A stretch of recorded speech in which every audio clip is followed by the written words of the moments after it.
हड्डी क्यों हास्य के पात्र बनते हो हैं? ये मुर्गी की हड्डी है, फीनिक्स की नहीं है। आचार्य केविन, बड़ी बातें करने के अलावा तुम्हें कुछ और आता है? ओह हाँ, तुम्हें अपने शिष्य को चूना लगाना आता है। सत्यवचन, केवल बड़ी बातें करते हो और मेरी पुत्री को ठगते हो, इसके अलावा क्या करते हो? आचार्य जी शांत रहिए, फीनिक्स को पकड़ना इतना सरल नहीं, आपको ज्ञान होना चाहिए। उस दिव्य पक्षी को देखने हेतु ही आप में अद्भुत शक्ति होनी चाहिए। कैसा? यदि अभी पराजय स्वीकार लो और हमारे गुरुकुल आ जाओ, वचन देता हूँ कि तुम योद्धा योगिनी स्तर पालोगी। कैसा? सुना तुमने?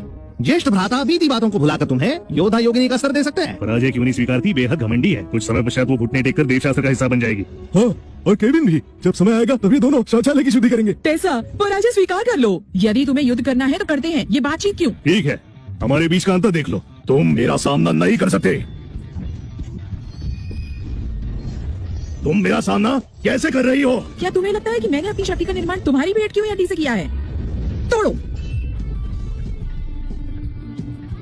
आकाश के चुने हुए छोटे योद्धा योगी, क्या तुम में इतनी शक्ति है? स्वर्णिम स्तर, केवल इतनी शक्ति है तुम में? तुम स्वयं को 10 महागुरु में से एक मानते हो?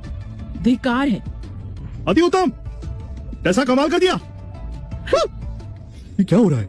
क्या भ्राता श्री कैलेब ने दिव्य घटना उजागर नहीं की थी? स्वर्णिम स्तर साकार करने के पश्चात एक फीनिक्स उनकी रक्षा कर रहा था, वो पराजित कैसे हो सकते हैं? कैलेब जी एक ही बार में हार गए, ये ऐसा कैसे हो सकता है? संभवतः टेसा लैंग सच्ची योद्धा योगिनी है। असंभव, टेसा ने तो शक्ति की स्थापना की शुरुआत की है। वो ज्येष्ठ भ्राता को कैसे पराजित कर सकती है? हमारे भ्राता श्री तो सच्चे योद्धा योगी है, वो कैसे पराजित हो गए? कैसे?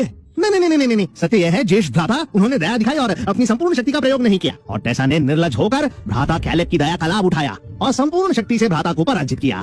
हाँ, चिंतामुख के निवासी नीच है। क्या हुआ? देवशास्त्र को पराजय स्वीकार नहीं हो रही है क्या? किसी और को भी हमें चुनौती देनी है क्या? भले ही मेरे पूर्ववार ने मेरी दिव्य शक्ति घटा दी, परंतु मैं पराजित नहीं हो सकती, अन्यथा चिंतामुक्त की रक्षा कौन करेगा? देवशास्त्र अभी पराजित नहीं हुआ। आचार्य जी, ये एक प्राण युद्ध है, 3 युद्धों का अंतिम युद्ध है। केविन, तुम्हारी शिष्य थक चुकी है, तुम वही खड़े रहोगे? क्या अपनी शिष्य की मृत्यु देखना चाहते हो? मेरी सारी शक्ति स्वर्णिम स्तर के योद्धा से युद्ध करते हुए समाप्त हो गई, और आचार्य की शक्ति तो उससे भी 2 स्तर ऊपर होती है। तो चाहे मैं अपनी सारी ऊर्जा खर्च भी कर दूं, मैं ऐसे योद्धा को नहीं हरा सकती जो आचार्यों में भी शिखर पर हो। मेरे गुरु बहुत भोले भाले हैं, उन्हें चुनौती के लिए भेजना मतलब उन्हें सीधा मौत के मुंह में धकेलना। इसीलिए मुझे ही युद्ध करना होगा, ये मेरी तरफ से गुरु दक्षिणा होगी। मेरे आचार्य युद्ध नहीं करेंगे, उनकी ओर से मैं युद्ध करूंगी। केविन, अगर तुम मर्द हो तो अपनी शिष्य की जगह तुम युद्ध करो, मेरे पिता तुम्हें मारेंगे नहीं। हाँ, एक युवती के पीछे छुपते हो, कैसे मत हो आप? आचार्य केविन, स्वयं हमारे आचार्य आपसे युद्ध करने आए हैं। यदि आप पराजित भी हुए तो भी सम्मान की बात है। सत्यवचन, आपको डींगे मारने में रुचि है ना? जब आप देवशास्त्र के सेवक होंगे तो कहानी बताइए कैसे आपने हमारी दिव्य आचार्य से युद्ध किया? दिव्य आचार्य? मेरे आचार्य को ललकारने से पहले मुझसे युद्ध करना होगा, समझ गए आप? तुम्हें अब भी मेरी शक्ति का स्मरण नहीं है। अरे ये क्या?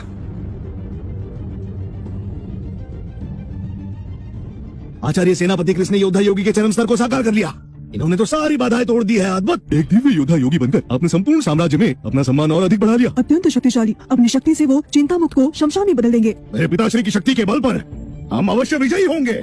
केविन, चिंतामुक्त गुरुकुल को नष्ट करना किसी चींटी को कुचलने समान होगा।